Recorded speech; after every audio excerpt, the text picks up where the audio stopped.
Tu te souviens de ta première partie sur Minecraft? Ce monde infini en bloc, cette sensation de liberté totale. C'était magique, non? Aujourd'hui, Minecraft est l'un des jeux les plus influents de tous les temps. Mais son histoire, elle, a commencé bien avant qu'il devienne un phénomène mondial. Tout commence en 2009, quand un développeur suédois, Marcus Notch Persson, bricole un petit projet inspiré de jeux comme Dwarf Fortress et Infiniminé. Au départ, c'est un simple jeu de construction en bloc, sans véritable objectif. Mais il y a un truc, un feeling unique, une liberté qu'aucun autre jeu n'offre à l'époque. Notch partage son prototype sur un forum et, très vite, les joueurs accrochent. Ils testent, construisent, et surtout, ils en redemandent. Petit à petit, les premières mises à jour arrivent, de nouvelles textures, un mode multijoueur, et bien sûr, les creepers, ces bestioles iconiques nées d'un simple bug de code. En 2010, Minecraft explose sur YouTube. Les premiers créateurs de contenu, comme Seananer, Yogscast et plus tard Captain Sparkley, rendent le jeu viral. La communauté grandit à une vitesse folle. Notch et son équipe sortent alors une version bêta payante, et c'est un carton.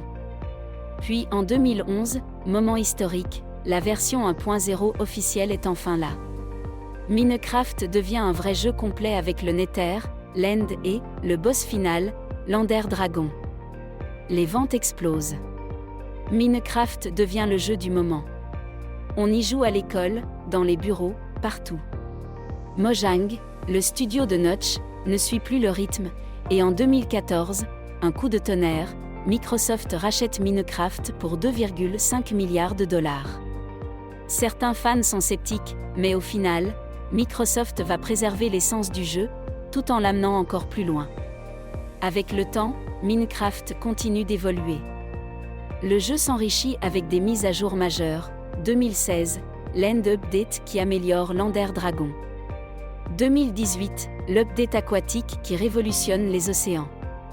2020, la Nether Update qui transforme complètement l'enfer.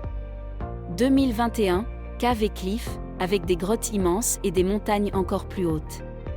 Le jeu est partout, PC, console, mobile, VR. Il inspire des centaines de jeux, et même des écoles l'utilisent pour enseigner. Aujourd'hui, plus de 300 millions d'exemplaires ont été vendus. C'est tout simplement le jeu le plus vendu de l'histoire. Mais au fond, Minecraft, c'est plus qu'un simple jeu. C'est un monde sans limite, un terrain de jeu où chacun peut construire, inventer, rêver. Que tu sois un vétéran ou un nouveau joueur, l'expérience reste la même, ce sentiment de liberté totale, et cette petite pointe de nostalgie chaque fois qu'on pose un premier bloc. Minecraft n'a jamais cessé d'évoluer.